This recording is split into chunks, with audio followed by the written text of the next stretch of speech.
আসসালামু আলাইকুম প্রিয় শিক্ষার্থী বন্ধুরা, আমরা দেখব হোমের নাম্বারে যে একটি অপশন আছে সেটা হলো ফাংশন। এর আগে আমরা অনেক অপশন দেখেছি, আজকের যে অপশনটি হলো সেটা হলো ফাংশন।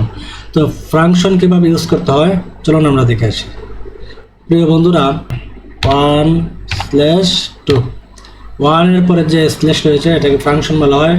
এই ফাংশন যখন আপনি ইউজ করেন এভাবে লেখার পরে যখন আপনি কার্সরটি অন্য একটি সেলে রাখবেন তখন দেখুন এখানে 2 জানুয়ারি চলে এসেছে। তো ফাংশন তুলতে গেলে একটু ঝামেলা পোহাতে হয়। তো এক্ষেত্রে আপনি যে কাজটি করবেন, প্রথমে এটাকে ডিলিট করবেন, তারপর চলে যাবেন হোম থেকে নাম্বারে, তারপর আসবেন সোজা এরো চিহ্নতে ক্লিক করার পর নিচে দেখুন লেখা আছে ফাংশন, এখানে ক্লিক করবেন। ক্লিক করার পরে এরপরে আপনি লিখুন 1/2।